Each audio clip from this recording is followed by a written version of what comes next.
What up, though? It's myself, Jay Hall, and we like to welcome you again back to the Shape Up Podcast. Now, this one's going to be a little special, okay?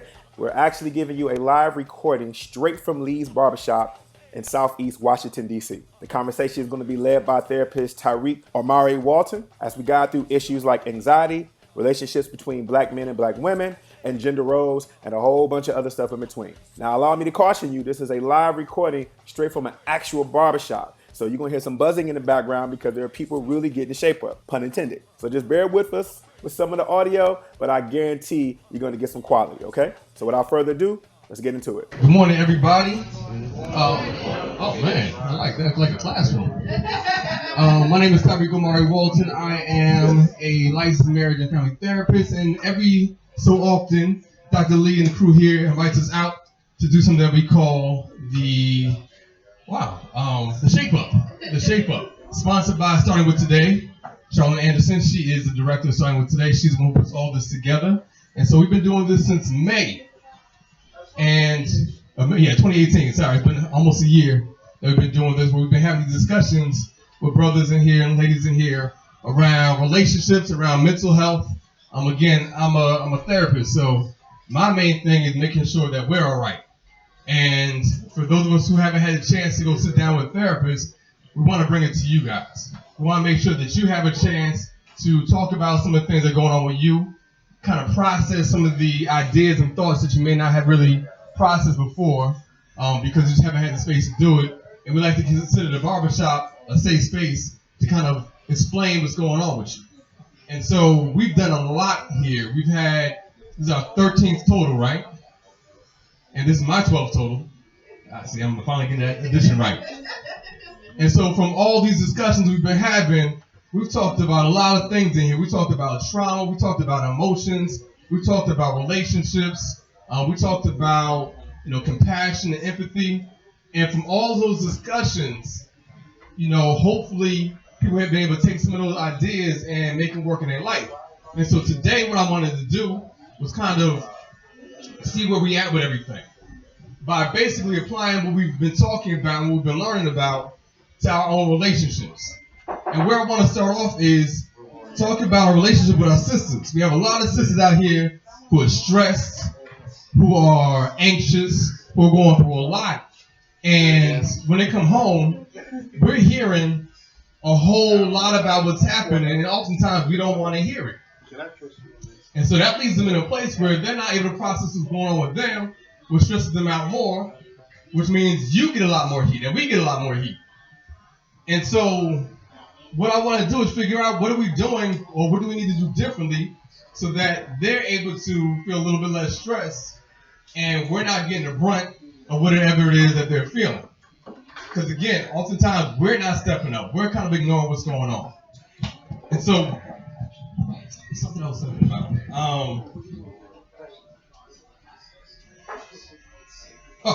Let's start there.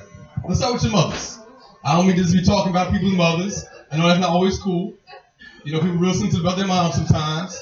But many of us know that our mothers can be yellers. Matter of fact, my downstairs neighbor just moved in. I think she has like 2 or 3 kids.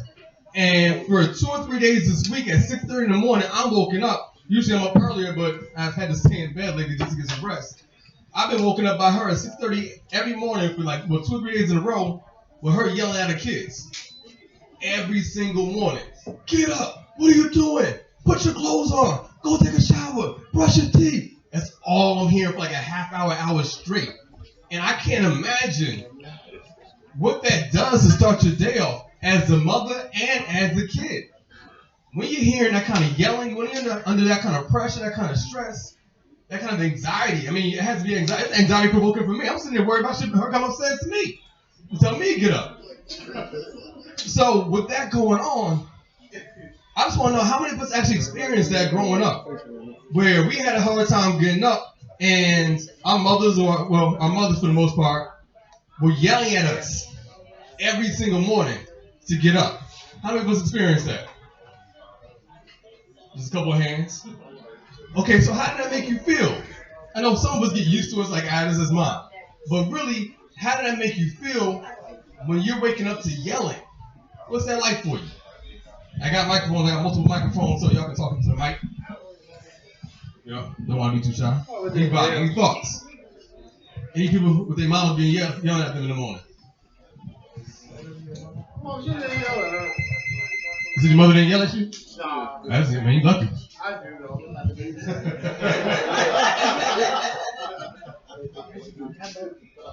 Any yellers? Not so much when we woke up. I talked to her as soon as she was yelling. See, I'm like Dr. Lee. I was fortunate that I didn't have that. Most of the time, my mother was gone by the time I got up.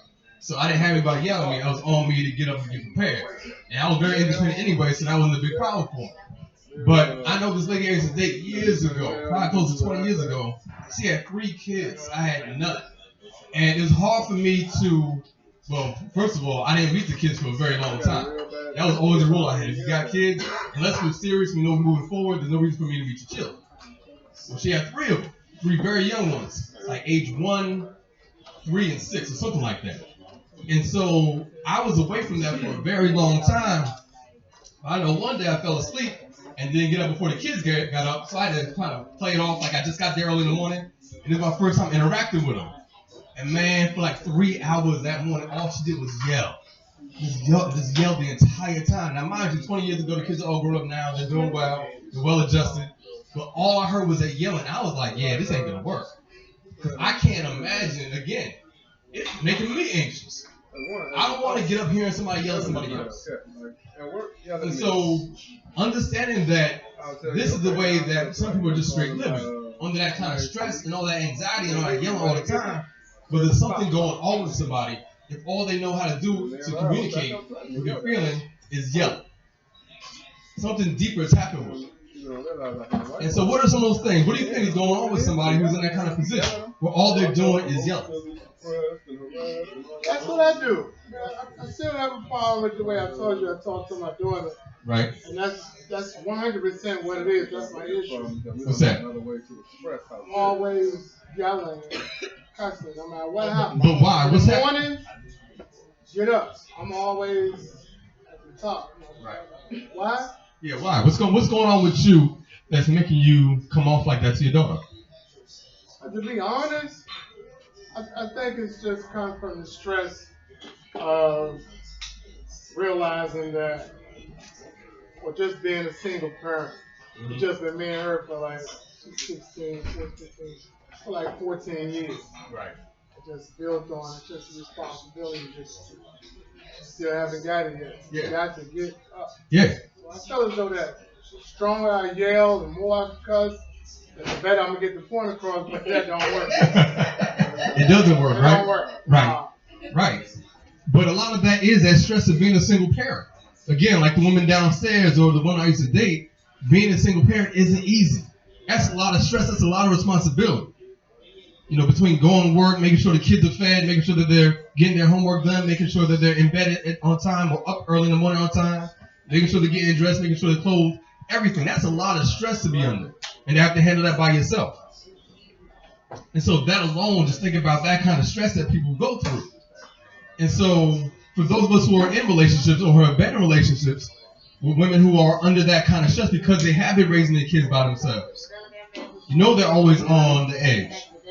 And oftentimes we receive that energy. We're the recipients of that negativity sometimes. And so how does that make you feel when you walk into a situation knowing you didn't do anything yet? Nonetheless, somebody's in your face yelling. Go ahead, man. Yeah, so I think, how y'all doing? I'm realizing it now that, like, my wife does that a lot, right? And I'm realizing that, like, she's always the one that's up yelling because she's always the one that's up first. Right. And then maybe if I were to get up first, or maybe if I were to, you know, it's always, I think the pressure of always having to be the one of order. The one that says, you know, it's time we got to leave at this time. We got to get dressed at that time. And every single day being that person, getting up first, being conscious of what my son is doing, what, you know, if I'm in the shower yet. And like, I think a lot of that and having to organize a bunch of other people, especially when it comes with, you know, my son is 2. So he's not, you know, the most cooperative, you know, and I'm, you know, and I'm also not the most cooperative at times. So I think the pressures of that can start some of the pressures of yelling, you know. Right. Yeah, that's a big part of it right there. Oftentimes we're not stepping up and helping out, and so all that pressure falls back on them, and so we got to hear about it. And we talked about that before. We talked before about, you know, the responsibilities in the household and how sometimes we're not doing things because we don't want to do it, not recognizing that no one wants to do it, and so it falls on them. But when it falls on them, you have to hear it somehow or another. So whether it's helping take care of the kids, or doing the laundry, or taking out the trash, or whatever, we all have to play a role in that. Otherwise, yeah, one person can feel more stressed out than the other person. And so when those kind of things are constantly going on, and even outside the household, how easy is it for you guys to recognize when your woman is just bothered by something? How easy? Pretty easy, right? So, how easy to tell what it is, though? If she doesn't communicate to you exactly what's going on, you know something's happening. But how easy is it for you to tell just by the way she's interacting with you what's really bothering you? Sometimes you can't, right? And so what do we usually do instead when that happens? That's right. We stay away from it. That's the idea right there. We know something's wrong. We don't know what it is, but we know something's going on there. And so we find a way to avoid it. Get out of the way. Now this goes back to being kids too. How many people grew up here with siblings? Had brothers and sisters? Okay. So you know your brother or your sister did something wrong. And you know when your mother gets home, somebody's catching a wrath of behind what your brother or sister did, right? How many people hid when mama got home? Or your father got home? How many people just, yeah, that's right. You got out of the way. So we learned early on, when there's trouble, avoid that trouble. Now we do that in the household, with our families. We don't do that on the block, with cats out there who try to, do whatever they can do. And so it's always this avoidance. We learn how to avoid constantly. We don't want to get in the way. We don't want to catch the wrath. Right. And so we're always avoiding. So if we're always avoiding, when do we actually engage? When do we actually begin to have a conversation about what's happening? Or are we just always just going to avoid?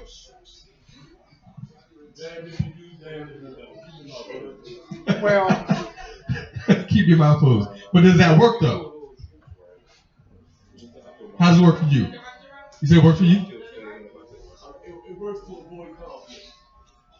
Really though? For how long though? Because that conflict's going to come. Until she gets over it. Until it's done. And how often does that happen?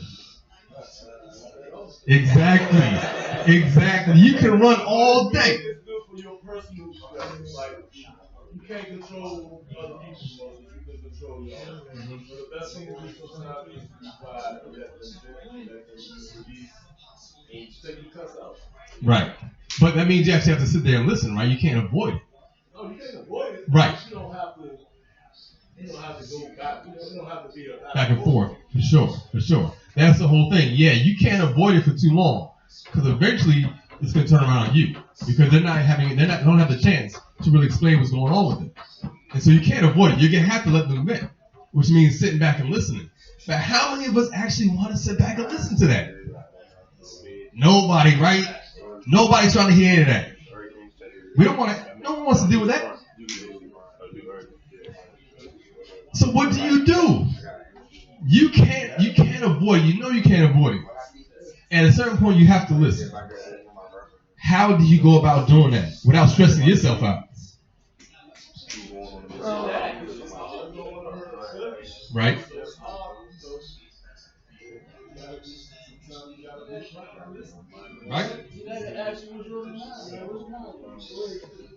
Right? Right. Sometimes you have to engage them. You have to ask them. Because you know how we get sometimes where we don't actually explain what's going on with us. We're just frustrated. We first started talking off about the angry black man syndrome and how many times we don't necessarily express what's exactly going on with us because we don't want to be that vulnerable or we don't feel safe in explaining it, or sometimes we can't even describe what's going on with us. Ladies do that too. And so they can be frustrated and show you that anger and that frustration and not articulate what's actually going on with them. So you have to ask the question. You have to ask them what's happening, what's going on. And once you do that, understand you are opening up the floodgates. Because if you haven't been listening before, you got to listen now. So one of the ways that you avoid that happening is engaging regularly. You can't just wait till she gets all the way up here. You don't want her to be at a 10. Talk to her at about 4 or 5 sometimes. Keep it steady. You have to be consistent with it. Because when you're not, once it gets up here, it's going everywhere. Everyone's catching the rabbit. And that's what we want to avoid. We want to make sure that that stress level that they're feeling isn't being transferred to everybody else in the household. We don't want them waking up in the morning yelling at everybody. You don't want your kids stressed out and anxious because mom is yelling in the morning and yelling at night. Basically, that's the way she's communicating with all the kids. That's not what you want. Right. And so the best way to handle that is to actually engage in conversation. Take some of that stress off of her. Do some of the things around the house that you're not doing. But if you keep avoiding that, if you keep avoiding the work of the relationship, she's going to be stressed out. And so I got some things here. I want to show you a few things. And so what Charlyn is passing around right now is 6 signs of anxiety in black women. And it says black women for the specific reason that the stuff that we learn in grad school about, anxiety and stress and the symptoms of that oftentimes don't translate to black people because it's actually studying white men's behavior that help create these different diagnoses. And so we have to do a better job of identifying what's specifically happening with us as black people that may not be in the book that describes how we're feeling depressed and how we're feeling anxious. And so when we look at black women, and I can't tell you, when I put this up, actually I stole this from Charlyn. And so when I actually put this up on Facebook and IG, I had my cousins, I had friends, I had women all over the place who were going in and just talking about, that's me. It's never been described to me as anxiety, just stress. But when they're looking at these 6 different symptoms, they're like, that's what I'm going through. Maybe I am anxious. Maybe all this anxiety that I'm showing through yelling and being angry and being frustrated is deeper than just what's happening today. Maybe I am suffering from anxiety. So go through these real quick. Number 1, stress and outing and events. Now, when you hear some of these, please raise your hand and say that you've seen this happen in person. All right, with women that you've been involved with your sisters, with your mamas. Number 1, stress and outing and events. Finding public events are intimidating, especially events with large crowds, or finding yourself preoccupied with how other people see you in public. How many people have actually dealt with this? Been out with somebody and she's feeling stressed just because she's around a whole lot of people. We've seen this before, right? Okay. Understand, that could be a sign of anxiety. Number 2, nervous habits. Now this one gets deep. Some develop tics in the legs or face or find themselves pulling their hair, biting the nails, or picking at the cuticles. How many people have actually observed that kind of behavior before? Have you guys seen that before? Yeah. Like women who always pull on their hair, mess with their hair, or flipping their hair. Those are nervous tics. Number 3, goal avoidance. Holding yourself back because you're afraid of the possibility being put on the spot or not being able to do it. Basically, being afraid to succeed or afraid that if you are put under pressure that you won't be able to achieve it. How many people have actually seen women or heard women talk about that, especially when it comes to work? How they don't want to step up because they're afraid of what may happen. Number 4, worrying. Now, worrying and anxiety aren't always the same thing. Worrying is just very, very general. But when you start showing anxious behavior, it's about something. Worrying is very specific. Anxiety is very general. So when you see women who are worried about everything, not just something specific that's happening right now, but like everything that's happening in life, they're always worried about the family, always worried about something happening at work, always worried about the kids, always expressing some kind of worry, but it's not just about something specific at a moment. Always thinking about the worst scenarios about situations. Constantly worrying when it's not needed. How many people see this in the behavior of their friends, of their ladies, all that, right? We're worried about the wrong thing sometimes. Has nothing to do with anything that has to do with them, but always worrying about something happening. That one drives me crazy. I've dated several women like that too, where it's like, you're worried about all this stuff that has nothing to do with you. You have no control over it. This is not your life. But that's all you talk about. That's all you worry about. You're always thinking that somehow or another something's going to happen, but it has nothing to do with you. There's nothing to worry about there. 5. This can go for everybody, actually. Self-medicating. Drinking alcohol such as wine, using drugs, or even having increased sexual activities to calm down frequently. How many people have seen that in their ladies? Yes.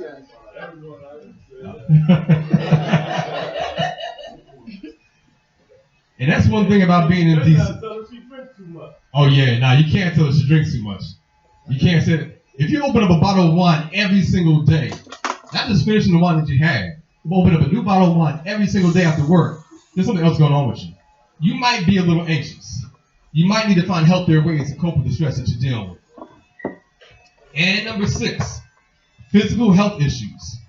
High blood pressure, rapid heart rate, and sweating are signs of anxiety turning into a potential panic attack. How many people have actually observed women going through that, having a panic attack? Right. And what do you feel like when these type of things happen in front of you? What do you feel like you can do about it? Say, call their mother. Say what? I said now or back then? Whatever. Back then, I had no knowledge of it. I thought they were lying. Thought they were lying. Good. Yeah, Okay. I thought they were lying for attention because I was like, yeah, right. Right. That's a big thing too. Oftentimes we can't empathize with what's going on because it makes no sense to us. And we talk about empathy again. That's the ability to put yourself in someone else's shoes and understand things from their perspective. Be able to see things through their eyes. But because it makes absolutely no sense to us, we don't get it. And so yeah, we think they're lying. We think they're faking. How do you be, it's like they call you sensitive and stuff like that. How do you be so sensitive if you don't really, can't really understand where they're coming from? And that's the thing about it. That's the whole communication piece. The question was, when they call you insensitive and you don't understand what's going on, what do you do about it? That's where the conversation has to come in. That's where the communication comes in. You need them to explain what's specifically happening. You need for them to be able to identify the particular feelings that are going on in that moment. And oftentimes, people don't know how to do that. Remember I gave you that chart before, that big wheel that had all the different emotions on it? Yeah, the emotional wheel. So they need to be able to sit down and identify, okay, if this is happening right now, what are you actually feeling? Because when people can actually describe to you and explain to you what they're feeling in that moment, it helps you to understand better. So if somebody says, well, this in particular makes me feel frustrated. You know what it feels like to be frustrated, right? Yeah, we've all been frustrated before. So if somebody can identify a particular situation and say that's frustrating, now you can understand, okay, yeah, I understand what it means to be frustrated. I may not understand why you feel frustrated, but at least I understand that the feeling that you have attached to this particular situation. And that's the main thing, just being able to understand what's going on in that particular situation for that. Yeah, go ahead. I think it's important to understand why they feel frustrated, because somebody could say, I feel frustrated by coming to the barbershop. Yeah. But if you don't understand why they feel frustrated all of a sudden, then you don't have a real grasp of, how to empathize. Right. And I totally agree with you. You have to first understand the emotion, then understand why. The why has to come second.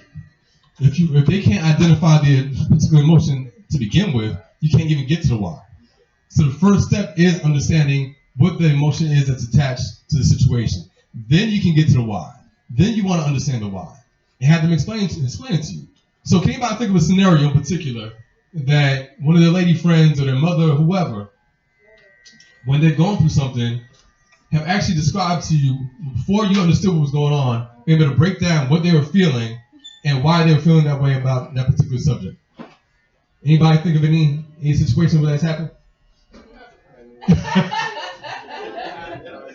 So this is going to be a very useful conversation.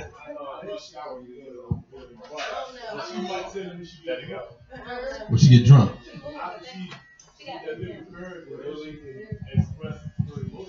Right. May not be clear, right? And then a lot of times they just say nothing and act totally different. You know? You want nothing. And so I mean, it might go on for days like that. Right. And then eventually it's going To blow up. you know? Right. For days, nothing. But the whole behavior is like something going on. Right. Right. But that's a good thing to get to too, because why do you think they don't want to explain what's going on with them? Why do you think they just want to stew in their anger? Go ahead, Dr. Lee. I think a lot of women think men are so hard-headed that if I tell him he ain't gonna get it, and I'd already probably told him before, he still ain't got it, and he ain't paying no attention to me, he ain't gonna give me a chance to finish the conversation. They think it's a waste of time. They think we're stupid. I can't argue with it. That's a good point. Oftentimes, they don't explain what's going on because they tried before, and we haven't taken the time to really understand them, and so they shut down. I think that goes to like emotional intelligence. So the gap in emotional intelligence between men and women at times, because if we say we're frustrated, a lot of times it's met with either a man trying to fix it or, trying to provide a remedy instead of like really listening, empathizing where we are. Right. And that's a big part of it too. Go ahead. I don't think women effectively communicate. I agree. The difference between them wanting to express themselves and them wanting you to solve the problem. Because 9 times out of 10, when you have a conversation with a male and you bring an issue to him being your partner, his sole frame is to resolve the issue. Right. As opposed to sit there and actually listen to you venting your frustration. Right. A lot of times women don't differentiate between I want you to listen to me as I vent my frustrations, not necessarily be the solution to the problem or come up with a solution. Right. I totally agree, and I think that's something I had to learn in passing when I get frustrated with solutions that I feel like men think it's a simple solution and it's actually complicated. Like, well, why don't you just find another job, or why don't you just tell your boss this? And it's actually like multi layers of it. And so how do you begin to navigate? Say, okay, I just need a space I can do that now, but I couldn't do that 3 or 4 years ago. And then the dynamic that you created is so from my capacity is like, man, I told you to do this, or I said why you ain't do this, or why you ain't doing this, and you not getting it, you not understanding it, and then he's on the other side like, all right, man, he gets irritated and frustrated. Right. Because he's coming up with Right. he thought out all these suggestions and ideas to resolve the issue, and you still talking to him about the issue, and he's like, I just gave you 50 things you can do to resolve it, and now it creates a bigger division. You still want to talk? Yeah. So we had this at breakfast. And so that goes to another point. Why is it that we're always, when we hear them actually start venting, why is it as men, we always want to solve their problems? That's our nature, right? That's what you don't want to hear about it. That's it right there. We want to be some kind of solution right now. Let's get it done now. Right. We tend to take action a little bit better than women do, I think. Mm-hmm. I'm not trying to downplay anybody, but I just think that we got more control over now, and they like to, think about what they're going to do later or how they can fix it next week. Right. What they're going to do different next week. Like, what you going to do different next week? Right. And let's do it now. And I think that's We what. know how to have this conversation. True. That's true. That's a big one. Dr. Lee. I think sometimes they give us less credit than what we really do, because I will say, I will agree that the relationship I'm in now, she's taught me how to listen. Because I don't care what kind of conversation that we have, whatever I'm talking about, it could be birds in the nest. Right. She'll listen. I never knew how to listen. I've been married 2 times, relationship. But she has taught me how to listen. By the way, no matter what I'm doing, what she's doing, she'll stop. Right. And that has taught me how to listen instead of responding so quickly. And I think our quick response sometimes makes them think that we just don't want to hear we didn't hear what they said. Right. You got me? So when I listen and answer, it's a nod of the head. But my normal would be just want to get it over with. I don't want to hear what you got to say for 6 hours. Just go ahead and tell it. Then that's the point. Yeah. To listen, I think, it creates a better answer. The other piece is when talking to women, a lot of times they don't tell you what the real issue is. They tell you symptoms of the issue, and they talk around things. I watched a video that now you might have seen on YouTube called "The Nail in My Head." You've seen that? Okay. And basically all this is a woman who's talking to a man about the nail that's in her head. He's trying to tell her basically, let me take the nail out so you don't have this pain anymore, and let's resolve this issue. She doesn't want to take the nail out. She wants him to listen to her, and go on and on about the symptoms. But like you said, for men, we just want to get it taken care of. We don't want to say, just take the nail out. Yeah. I'm pretty sure that was you're not listening to me. I think what becomes nature is more based on social conditioning, because as men, we've been conditioned that we're supposed to be the problem solvers. Right. And so that has become our nature. It's not that a woman cannot become a problem solver, but we are conditioned from birth to like, you're supposed to solve this problem. Your big wheel fell off? Okay, put the wheel back on the big wheel. So if you're talking to me and I'm giving you solutions and you're telling me that's that value, then I'm pulling up for myself and what is my importance? Right. What is my importance in that value? But we have not been conditioned to listen. So we need to learn the art form, like you said, of listening. Right. Woo. Right about now, that'd be the perfect time to kind of take a break, and we encourage you to leave comments right below in the comment section. If somebody has already said something that made you shake your head, made you rise up out your seat, they hit it on the nail, or you think they said something far off, we encourage all conversation right there in the comment section, okay? And without further ado, let's get back into the show. No, 100%. And that's the thing, too. There's two things going on there. One, us being better at listening, but two, helping our ladies to understand that we need to be clear on what it is that they're looking for. Are you looking for a solution? Or are you looking just to vent? Do you just want me to listen? We might have to ask that question. But again, this is communication we're talking about. If we're not actually asking the proper questions, we're not going to get the right answers. Or we're not going to give the right answers. So you may have to ask, okay, baby, look it. I can tell there's a lot going on with me right now. Do you just want me to listen? Are you just in the mood to vent? Or do you want me to help you solve the issue? Ask the question. And let her give you the answer. She may just honestly want to vent. And so you might just have to listen to her vent for a while and not give any solutions. Go against your nature as a man, or go against your socialization as a man, and just listen. I've actually tried that before. It worked. the second and third time, it worked. But what I got was that she was okay with getting a solution after I listened. Right. And I got the full context of what she said, and then understood that, my solution still comes from a male way of thinking, to where if it's a situation at her job, and I'm not sure if y'all had a situation with like, you at work, and as black men, you at work, and you get some advice from a white colleague. It's something that you can't do as a black man without looking a certain way. So in the same sense, I was giving her advice like, what? Just check that food and say this and say that. But then she also has the understanding of like, she might look like the angry black woman, and she has to operate differently than me because I have a certain level of privilege that she doesn't have, that maybe my solutions don't work for her. So making sure that I have solutions that that could work and that she could understand. Yeah, that's true. That is true. We do oftentimes as men have a privilege that women don't have, and so we're coming at it from a place of privilege that we don't even recognize ourselves that we have. But they can't operate the same way that we can out here.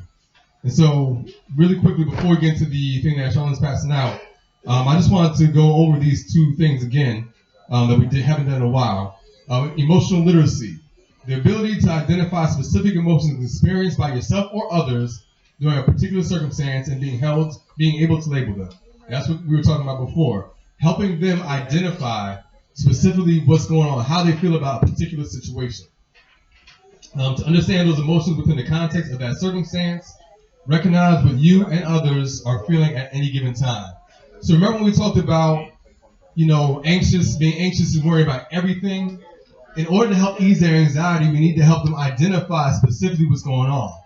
It's okay if they worry a little bit about it, but they can't worry about everything. Get down to the heart of the matter. What's really going on that's bothering you? It's not the entire world, because the whole world isn't collapsing. But there's one specific thing that's happening with you right now, that one thing that we can tackle, that we can handle, and do something about. We can't do something about absolutely everything. And then again, emotional intelligence, being aware of the specific emotions either you or another person's experiencing.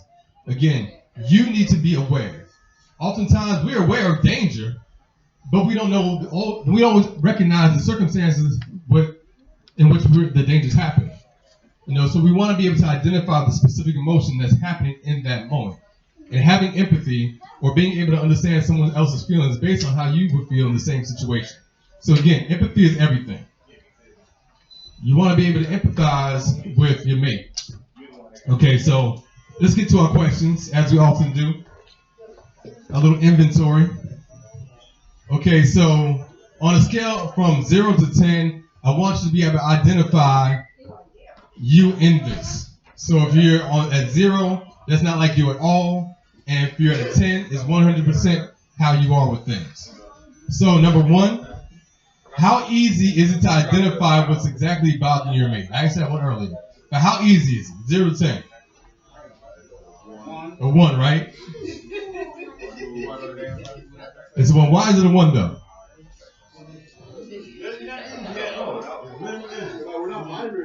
Right. We are. We're not moderators. No one should expect you to do that. That's one thing with my couples I have to do all the time. I have to explain to women sometimes, look, he's not going to understand what's going on with you unless you tell him what's exactly going on. Yes, he can tell you're frustrated. Right. But that's why they have to be able to express exactly what it is. I can tell you're frustrated. I can tell you're mad, but I don't know what it's about. You have to tell me the specific thing that's bothering you. So we're not mind readers. We need to know exactly what's happening. 2, how likely are you to engage your mate in conversation when something is bothering her? 0 to 10. You said 2? 2, 3, so on the lower end. Okay. So why 2, why 3? Why so low? Why are we so averse to engaging in conversations with our mates when something's bothering them? I'm gonna engage once I get frustrated. I'm like, come on, your attitude is bothering me. Like, what's going on? Like, I need to know what's going on. Right. If I get frustrated, I don't want to be around energy anymore. Right. And it's time to put this out here. What's wrong? Right. That's probably gonna make it like a 3 or 4. I was about to say, but that's the thing about it too. If you're waiting till you're frustrated to engage in a conversation, nobody's gonna hear anything. Because now when we're both at that point, you can't have success in conversation. When you're both defensive, when you're both angry. I mean, think about how many times you got an argument with somebody and no one can hear the other person's point of view. Because you're arguing, you're both, in this animated state, and nothing's gonna happen to make this get any better.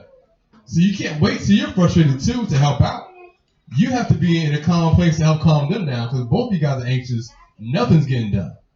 So you can't just wait to engage. You have to engage early. I feel like it's a 2 or 3 for me too, because I'm gonna try to start the conversation, but once I feel myself starting to get upset, I'm gonna stop. Right. I'm not going, Right. What's wrong with you? Nothing. There's something wrong with you. You know what's wrong with me. Nigga, no, I don't. I don't. Right. But I think that manufactured stress is I think we don't really put a measure of how that affects us. And I know it's selfish to say, and how that affects us too, because at the end of the day, I'm gonna choose peace first. Right. Right. I mean, that's what men want. I remember being on this panel before, and they're like, what is it that men want? My answer was, men want peace. That's what we want. Above and beyond anything else, we want peace. And so, if we want you, trust. Trust. You don't want peace? Right? Peace doesn't have to be boring. I mean, to be honest, like peace is always like the idea of peace. Is when I have conversations with men, it's always been perceived to me as like boring, right? Because I never thought life was supposed to be calm. I never was taught that life was going to be calm. I was taught that life was going to be unpredictable. So because I was taught life was going to be unpredictable, anything that was going to be a sign of peace or just silence, like I don't want. I'm going to run crazy. Not that I'm saying I want a back and forth or be frustrated, but I'm going to go crazy if I'm just around peace all the time, to be perfectly honest. Okay, so if you are around peace all the time, what about the peace makes you go crazy? You said it's boring? Yeah, it's boring. So you would rather have somebody who is unpredictable, and that's going to keep you more engaged and involved in a relationship? That's going to keep you there. Word. Yeah, otherwise okay. Yeah, okay. I can't be bored. I got a couple numbers I can give you.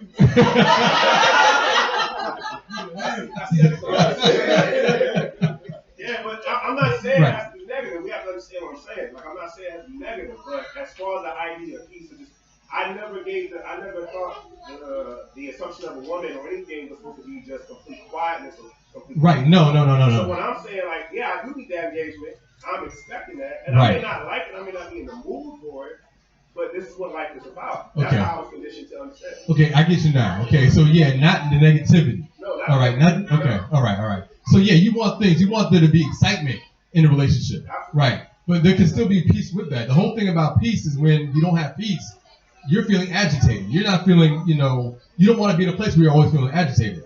You want there to be excitement in your relationship. You want to be able to enjoy yourself.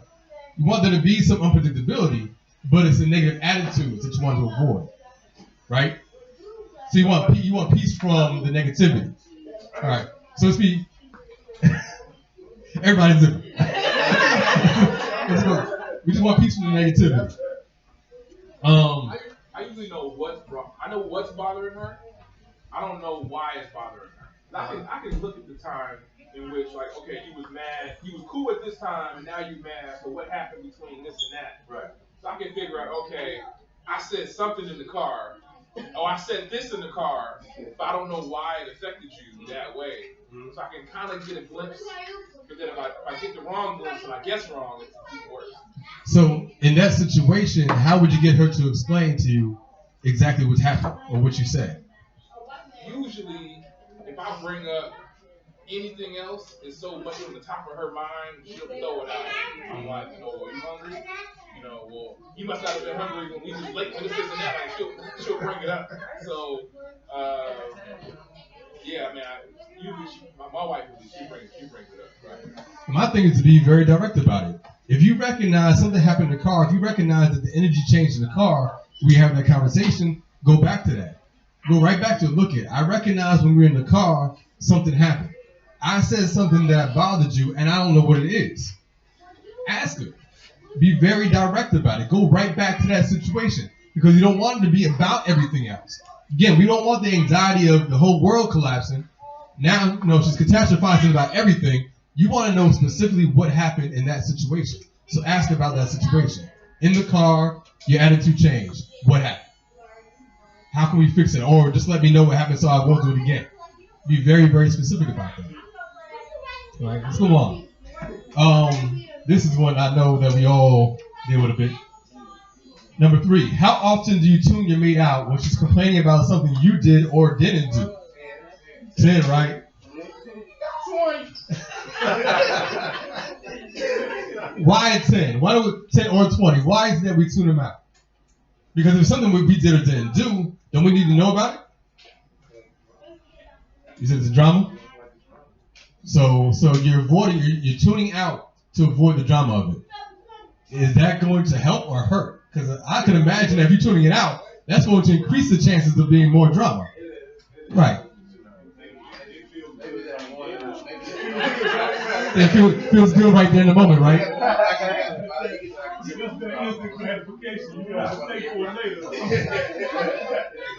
So that's the big point right there. In the moment, it's bothersome. You don't want to deal with it in the moment. And so what I say, because this happens all the time, we have this thing in therapy called pursue withdrawal, where one person is always pursuing the other person, trying to talk to them about what's going on and what's bothering them. And because of that, the other person is always withdrawing. They're always backing up, trying to get away from it because it all has to do with them. So they're trying to avoid it more and more and more. But the more you avoid it, the more they're going to pursue you. And the more they pursue you, the more you're going to try to avoid it. You're going to keep withdrawing. And so you get caught in this cycle constantly of withdrawing when somebody's pursuing you. So things don't get fixed. And so there has to be a break in there somewhere where you actually engage it. You have to engage because it's not going to get any better until you do. And so you have to sit down and have a conversation. And so if you find that in the moment you're always like trying to run away, stop her. Look at, be like, look it. Time out for a second. I want to talk to you about this, but right now may not be the best time. The way that you're coming at me isn't going to be productive.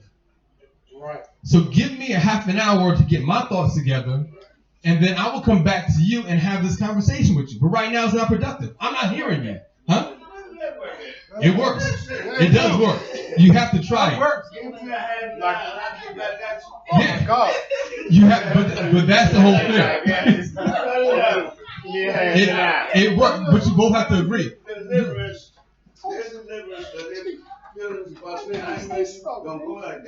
It can though. It can. I'm telling you. Believe me when I tell you. Believe me. Yeah. Huh? It can happen. It can. I'm telling you. But see, this is the trick though. When you say we can talk about it later, you have to have a designated time to do it. You can't say later like, okay, we'll talk about this next week. No. Look, I'm gonna come back to you, and you have to, if you're the one who's saying I need a timeout, you have to go back to them to engage them in the conversation. The reason why it doesn't work is because they're so used to you running away and continue to run away. You have to go back to them.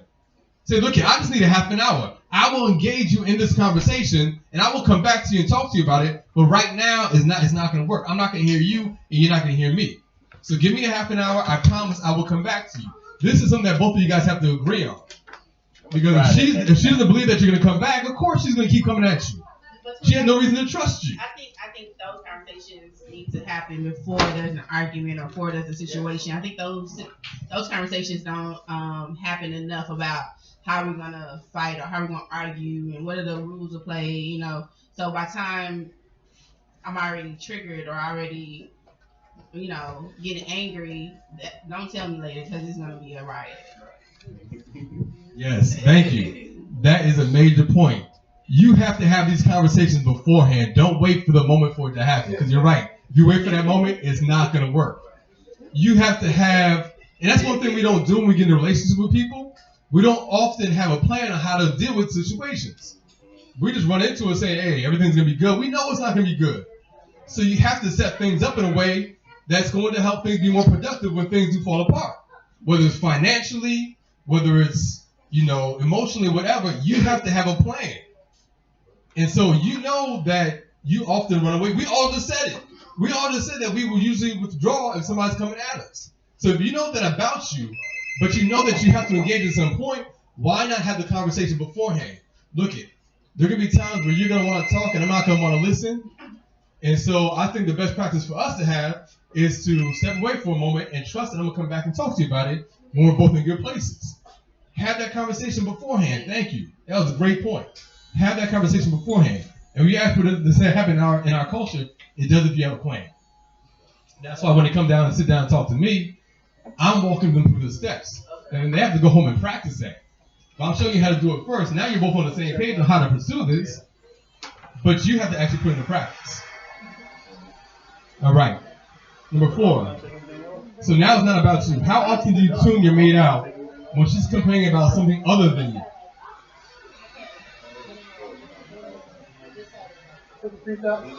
How often do you tune your mate out when she's complaining about something other than you? About a 4, 2, 6? Okay. So we're more willing to listen when it's not about us, right? We have some doubt. The ladies have some doubt. If it's not about you, so you do pay more attention. Oh, yeah. Or less attention when it's not about you. Yeah, that's like it's 30, man. That's like 30 in your mind. That's 30. Yeah, listen. Like, I'm just tuning everybody out. All right. Number 5. How important is it to you that your mate isn't feeling stressed out? How important is it to you that your mate is not feeling stressed out? 6, 10. Okay, so this gets down to how much we actually care. Do we actually care about our mate enough for them not to be stressed out? You said 10? Okay, we got 10 back there. Because my thing is, if it's not a 10, why are you with that person? Because right now, you don't really, what you're showing me is that you really don't care. If someone's feeling stressed out, if you're feeling stressed out, you want somebody to care about that, right? Even if you don't want them to do anything about it or you don't know what to do about it, you want them to care. And so if you don't care, you don't need to be with that person. Number 6, how often do you feel you are the source of your mate's anxiety or stress? Number 6. 9. You got a 9 over here. What else we got? 5. About a 5. So half the time, other half of the kids, huh? 9. All right. If it's a 9, you might have to change something that you have to change your technique. I know it's a 9 because it's going to also depend on so many factors. Like you said, it's going to depend on my listen. Because it can start off not being about me. Right. But if I don't follow the steps that you advise, then it can be about me. Yeah. You understand? Right. Or maybe something that I did 3 weeks ago might have triggered how you felt that. Like it's so many things that can be factors to it. So I know in some form it's a matter. Right. I contribute to that. But I'm also have to be open to the things that you said earlier. It's like the thing, the fight of the black woman, what she's going through at work, how often as a black man am I listening, am I a resemblance of that? So I know in some form of fashion, I'm contributing to that stress. But I don't, for myself personally, I'm not taking it personally, but I know I'm a factor. Right. And this goes back to what we were talking about a couple months ago, just in terms of our effort in things that we're doing. We don't make a lot of effort sometimes. We get in relationships and we just figure it's going to work out because, we're good. We're nice. We don't have to do anything. But if you're not putting the effort forward within the relationship, whether that means getting up early and helping out with the kids or doing something around the house or even just listening, if you're not putting the effort forward, you are going to be the source of a lot of her tension. She needs help. She needs you as much as you need her. You may not recognize that you need her, but trust me, you do, and she needs you too. Otherwise, why are you in a relationship? I recognize that.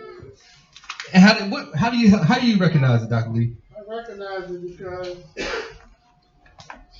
that's one I ever had. And she just, woo! I'm not just got to stop cutting this hair. Because she just treat me so well. The level of respect, and cooking, cleaning, and driving. And she just, I recognize that without her, my whole life would be different. Right. Dr. Lee came a long way since we started. Last summer you were just like, she good, like she straight. I learned a lot after that lady broke all my windows out. Yeah. Those windows get busted. I will teach you a few lessons. I learned a lot. Yeah, Dr. Lee done learned. He done learned. Okay, and this goes back to what we're saying right here, number 7. How much effort do you put into helping your mate relieve her stress or her anxiety, ease her anxiety? How much effort do you actually put into helping her? Whether it's just listening or helping to solve the issue. 7, okay. Got a 9 over here. I got 10. Got 10 out of Dr. Lee. There you go, Dr. Lee. Got 10 out of Dr. Lee. What else we got? 7? Okay. So we're actually putting in some effort. We're actually doing the work. Okay, good. Somebody got caught. Somebody got caught out. Asking over and over again. What's wrong? That's putting in effort. I could just say what's wrong, and you can say nothing. I be like, all right, ain't nothing wrong with me. And keep it moving. What's wrong ain't putting in effort. Yes, it is. That's showing that you care. That's showing that you care. Exactly. What's wrong? That's step 1. What's wrong? You keep asking me what's wrong. Exactly. And then let's sit there and still be mad. And so that's the other part of it too. They have to meet you halfway at least. If you are asking a question, they need to open up. But again, there has to be a level of trust there where they can trust that you're going to hear them and not be defensive. They feel like they can't talk to you about what's going on with them because you can get defensive, you get mad, then I can share with you. And we do the same thing. So there has to be that level of care, that level of trust in order for that to work. You have to show them that. And number 8, and this gets into what we were talking about earlier too. How hard is it for you to show empathy to your mate? Again, being able to show them that you understand where they're coming from, not because it's the truth, but because you can see it from their perspective. You can understand it from their perspective. Even if you don't believe it, at least understand it. How easy or how hard is it for you to show empathy to your mate?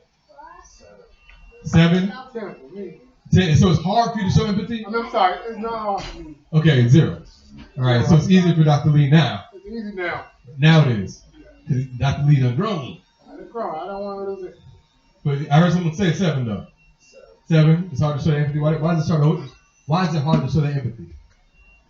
Because it's a practice.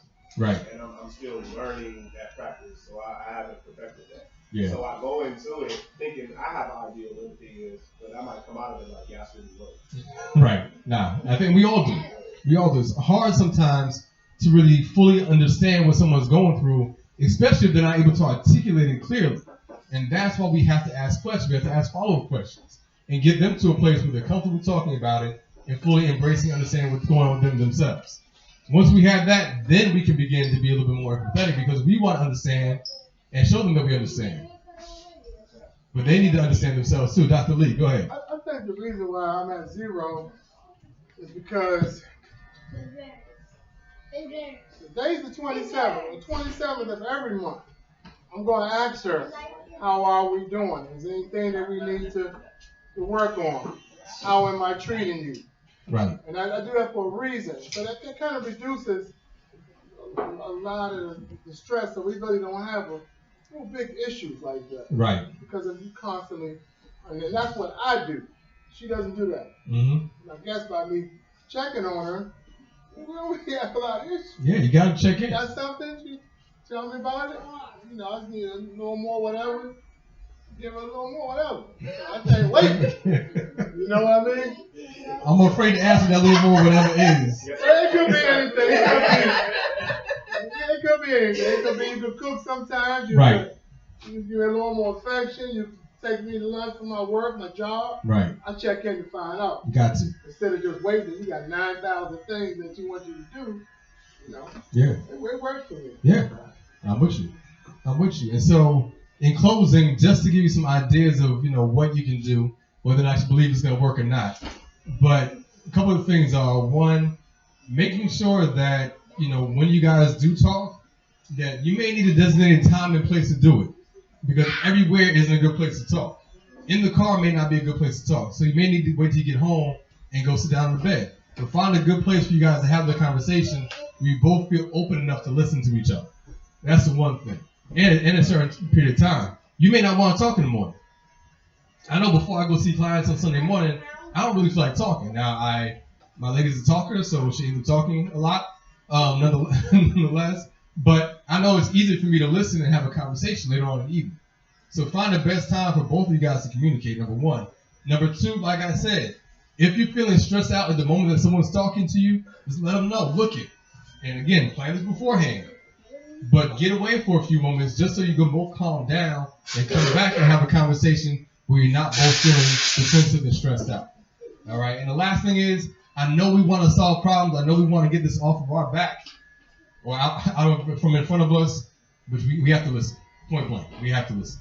It's hard sometimes. We don't want to hear it, but that's part of the relationship. That's part of showing caring and understanding and empathy. You actually do have to listen.